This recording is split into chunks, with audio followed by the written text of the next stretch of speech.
Hello, my sunrise. Will be chapter 6 and 7. There's only 7 chapters currently. Uh, it's incomplete, so let's get into this. A Brother Reborn by Someone's Best Friend 11, chapter 6. Hizashi was going to work. Well, he was going to see Tenko, who he had given a new name. About 6 months ago, he had decided to name the boy Aichi, instead of Tomura. Sorry if I said that name wrong. I don't know. He kept his surname as Shigaraki, though. He hummed to himself as he sat on the train that was on his route to the base. You should stop fighting, a familiar voice said in his head. The voice that sounded like a darker version of his own. It had gotten deeper and darker over the years and more inhumane. No, he thought back. I'd rather see Yuchi without having to hear your constant plans for him. Katsumi Katsumi thought back to the beginning of powers in his mind. Maybe I should get more powers. You have no choice but to let me take control. Or I can give quirks to people for ethical and kind reasons to weaken you. I have way too much power for few small powers leaving me to matter. The being said, you know this, Katsumi. Yes, I am aware. Your demon masquillery as a quirk. Wasn't that what you wanted? To be the Demon King? I don't really know. I was so young at the time. And this is like a comic Yurichi and Toma read. You're the strongest villain, and have the strongest hero All Might fighting against you. The laugh the creature let out was cruel. He's fighting against you, not me, Katsumi glared at nothing as he heard this stop being called, sitting up and leaving the train. Let's just it's just it's just as much you as it is me, Katsumi. Like hell, you're always in control during the battles. Because I know you're trying to ask for help.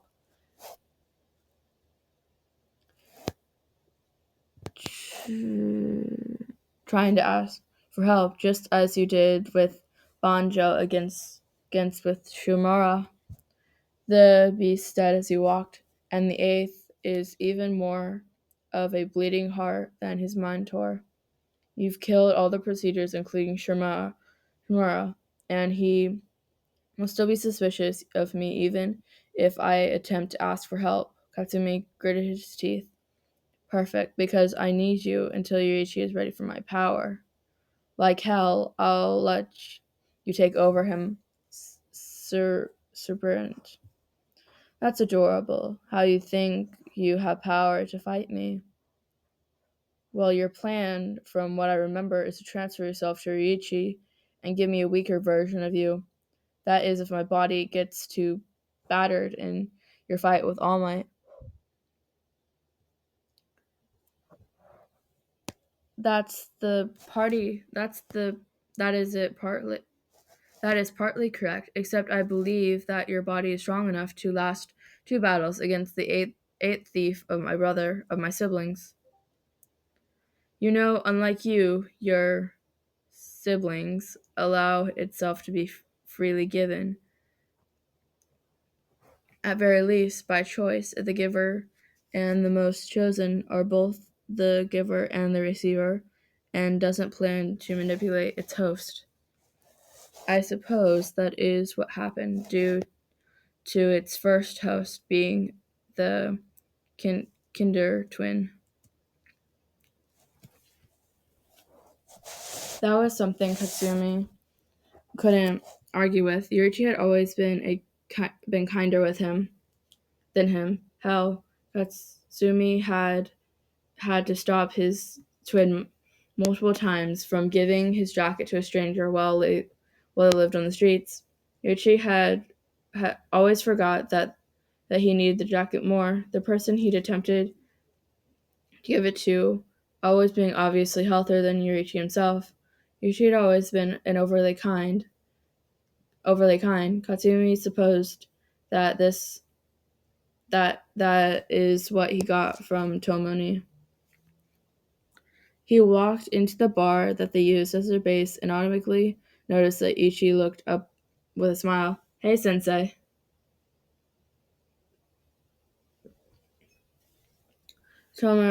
Ichi had no idea why sensei had changed his name months ago, but he was fine with it. He liked his new name. He gladly kept sensei's surname, especially when sensei was kind was the kinder sensei. Yuchi had no idea how or why, but he always felt the difference in the atmosphere around sensei. It seemed to be similar to why sensei's eyes changed color. When his eyes were red, he had a more kind, almost friendly atmosphere around him. Then there was when sensei's eyes were white voids, that the kindness seemed to disappear, and it was replaced with power and distance. When that version of sensei was in the room, Yurichi felt like he had to catch up, like he wanted something of him, and Yurichi wasn't ready for it. Ichi wasn't ready for it. He'd always known sensei had come in as soon as the door opened. That's why he had a genuine smile on his face and greeted him. Hey, Ichi, sensei said, and even his voice sounded kinder to Ichi's ears compared to the other sensei. The other sensei voice made him feel empty and of anything other than absolute rage towards heroes. The sensei's voice made him feel, what was it? Love? He wasn't sure, but he liked it. How are you, sensei? I haven't seen you in a few weeks. I've been good, and I'm sorry for not coming back sooner, Ichi, sensei said as he came over to him, placing a soft hand on his shoulder. That's all right, sensei. You must have very important work, Yuichi said, with a smile up on his face. Sensei smiled back, and it made Yuichi feel good. There was a silence for a moment, and Sensei seemed to decide what to tell him. Actually, I have a wife and son. Ichi blinked. Why haven't you told me, Sensei? He asked. Well, for a similar reason, I haven't told them about you. I don't want anyone to find out. I was scared that you might accidentally slip into another villain, but that was dumb of me since you barely got out. I also don't want them to know I'm a villain. My son wants to be a hero after all, since I explained. Your son wants to be a hero? Ichi was confused. How would Sensei's son want to be a hero? Yeah, he's probably the biggest fan of All Might you'll ever know. And you let that happen? Yuichi asked, scratching his neck a little out of habit than anything. Sensei shrugged. I may not like the man, but that makes my son happy for some reason. Yuichi blinked, even more confused. You don't like All Might? I thought you hated him. Since his eyes twitched, he seemed to be fighting something. Yeah, well, a part of me does, Sensei said. Huh? Yuichi tilted his head a little. Only part of you? He asked Sensei. Yeah, let me explain another time, Sensei said before a fighting look appeared on his face. Why was Sensei scared? I can't fight anymore. He said, I'm so sorry, Ichi. Sensei? Before Ichi could finish, he felt the atmosphere shift, and as the hand Sensei had put on his shoulder earlier tightened. Ichi knew, even before he looked up to Sensei's eyes, were white voids, not devoid of kindness in any visible emotion. It made the 12-year-old shiver involuntarily as the version of his sensei actually did. Ignore that, Ichi. Nothing is wrong. The voice devoid of anything much like the Oi's eyes except for intent darkness. Yes, sensei. Kirigiri, sensei said, looking at the purple warp that's cleaning the bar. Kirigiri straightened. Yes, sir. You know what your job is. Taking care of Shigaraki and make sure he does what he's told. Sensei nodded. Yes, good, Sensei said as he left to his office. All for One smirked as he walked into his office. That being known knew Yuichi was perfectly under it. He would do anything it told him to do. If you give him enough time, you'll have his own villain identity and won't let him take me over. I thought I told you not to talk when I was in control, Katsumi Shigaraki. The beginning smirk evilly as it made the silence in their shared mindset. Its host is so mentally weak, as is Ichibi, since ever since his body was ready for All for One. Of course, the beginning has another backup plans. Even if the most promising backup Toya Todoroki escaped, it's the doctor's orphan and the doctor's orphanage.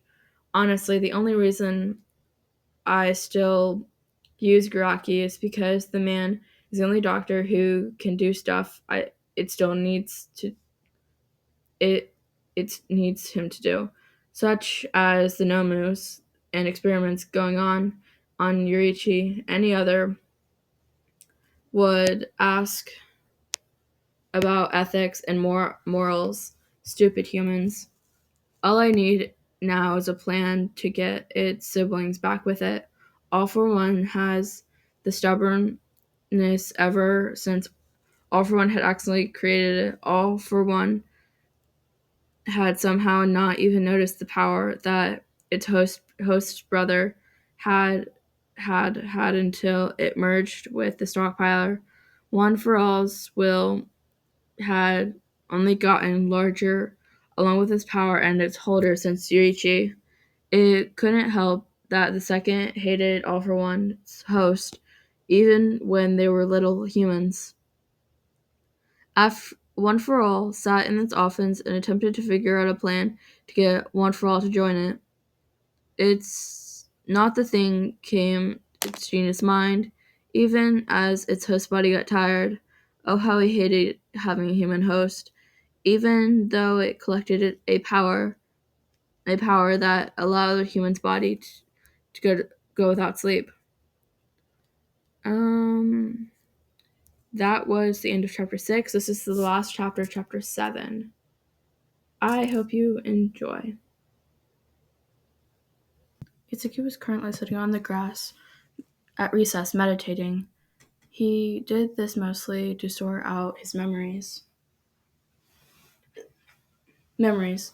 Sort the past from present. Izuku was Tomura, but it wasn't at the same time. Tomura lived in a temporary house and with his little brothers thanks to the nice couple Mrs. and Mrs. Bay. While Izuku lived with his amazing and supportive parents, who just happened to be one of Tomura's little brothers. Weird, but hey, having one contact was nice.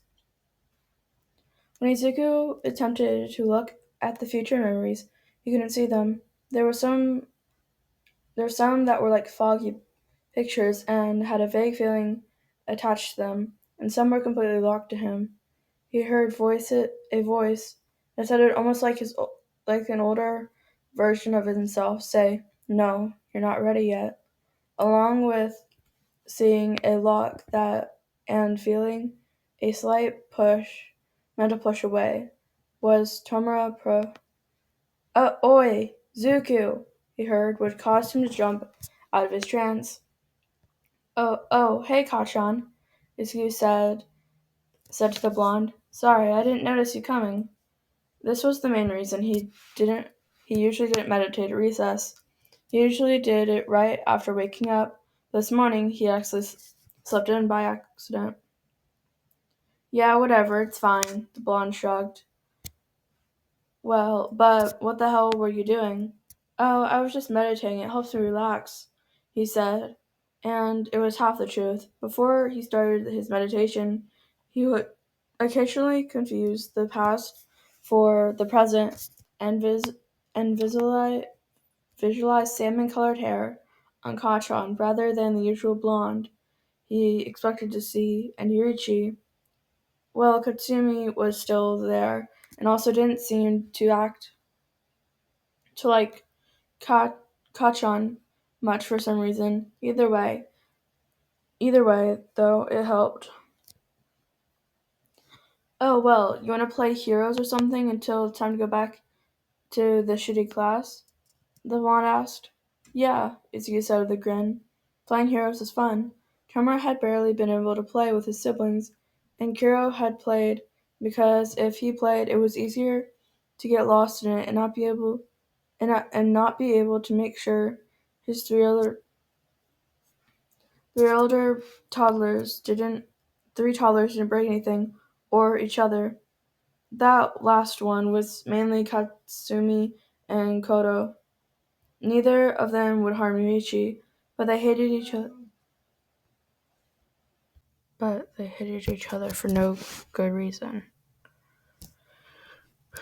Izuku doubted that his dad remembered that far back, but he seemed to have met Koto again at some point. Izuku wondered if he had taken Tomura, and Tomura was taken alive or not. Still taken alive or not. I'll be the hero, Kachan explained, with a big grin on his face. And you'll be my sidekick. Izuku nodded. Okay, Kachan. He knew no one else would play with them, mainly because everyone was afraid to play with Izuku, and he was refused to let Kachan force their classmates to play with them. But they always found a way to have fun anyway. They walked around looking for villains to fight. Of course, they just ended up using sticks and rocks and throwing them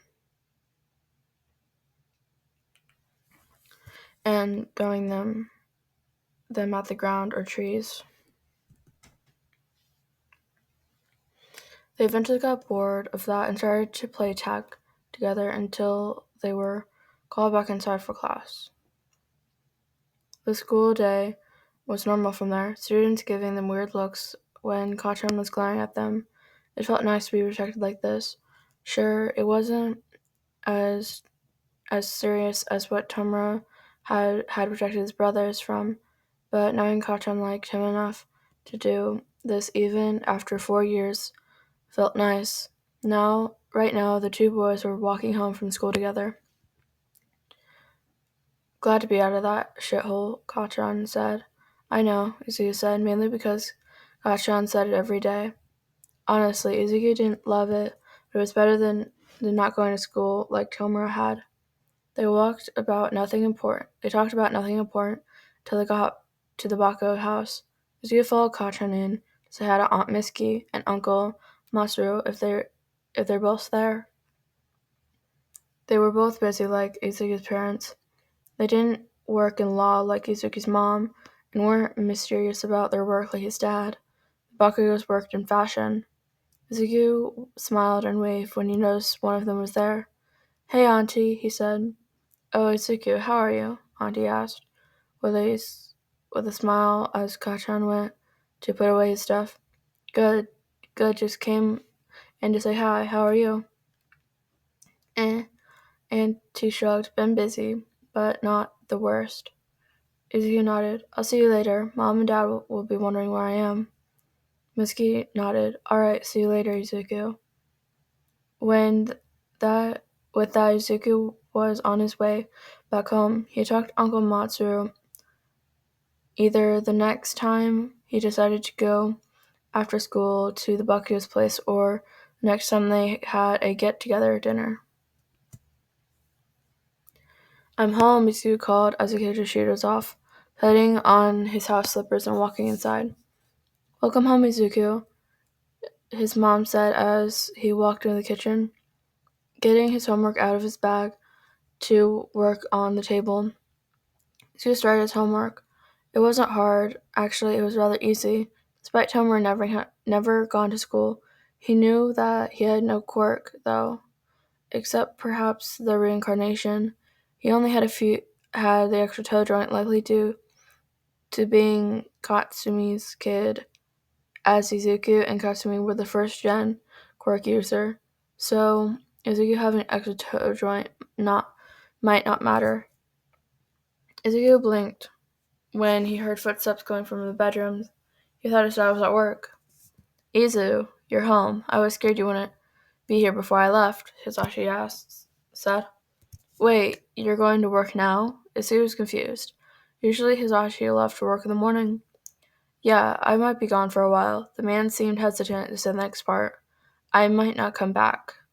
Izu's eyes widened. Don't say that, please. Part of Izuku, that was Tomura, shattered with regret.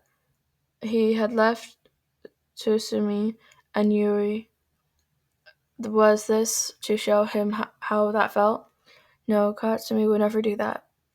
He hadn't noticed the man came up to him until he gave him a hug. I'm sorry, he whispered in Izuku's ears. I don't want to leave, but I have to. Izu swallowed. Is this what it felt like? He whispered. He trailed off, not wanting to say it. I hope not, Hisashi replied, still whispering. I'll always love you. Izuku held onto him tightly. Where are you going? This job is overseas, in the U.S. Hisashi seemed hesitant to say that for some reason.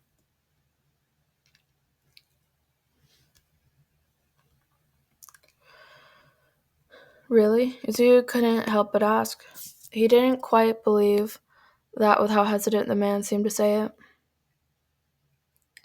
Yeah, Hisashi gave Izuku a kiss on the forehead. I'll be back when I can. Enko nodded and hugged her husband. I love you, Hisashi. Make sure you stay safe. She gave him a quick kiss. I'll try. I love you too, he said with a soft blush at the kiss. Izuku would usually give him a teasing look, but knowing he might not see this one consist through lives ever again, he wouldn't. Izuku bit his lip. Love you, Dad, he called before returning to his room, shutting and locking it. He grabbed a picture he had drawn when he was first started getting memories. Before the first big one came, he held it close. The picture drawn in as much detail as a 5-year-old could, and Tomura, Katsumi, and Yurichi. He laid on his bed and sniffled as he heard his dad leave the apartment. He curled up around the picture and silently cried. He was usually open with his emotions, but this was more of a Tomura thing, and his mom didn't know about Tomura. Izuku missed his dad a lot, but Tomura, he wanted to protect his brother, and he couldn't do that if he wasn't with him. And when he was all the way on the other side of the world, or well, wherever he was, Tomura had a feeling that he wasn't going all the way there.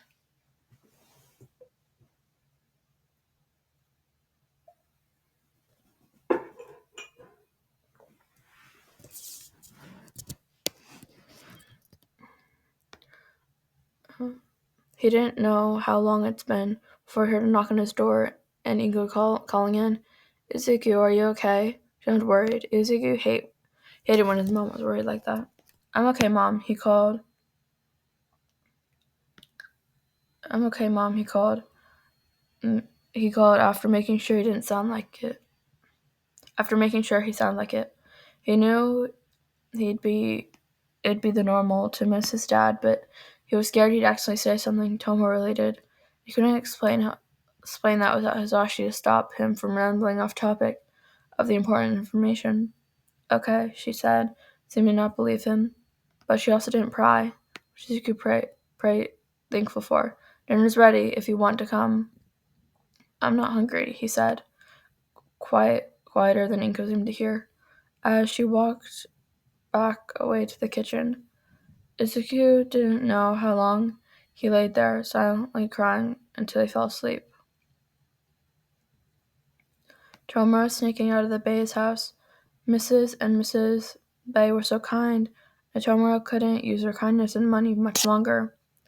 I'll leave Tasumi and Yoshi here for the last 2 more years. He'd lived out there until he was 5. Now he was 9 and going back out. He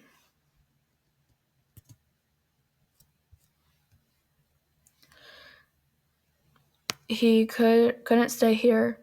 He couldn't stay here, and the cost of the bay is more money.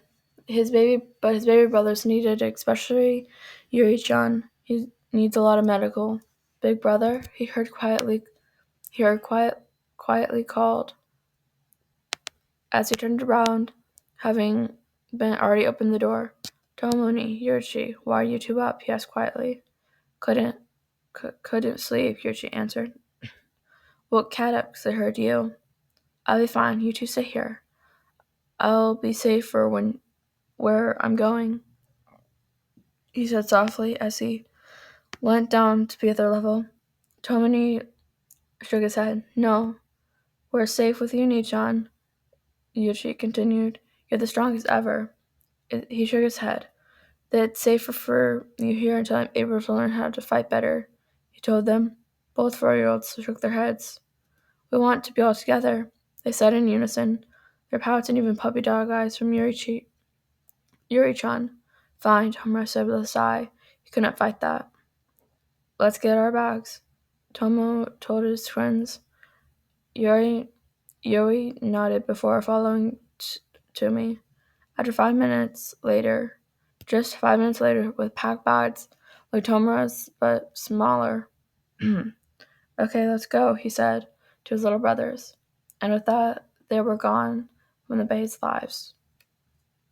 That was the end of A Brother Reborn as of so far.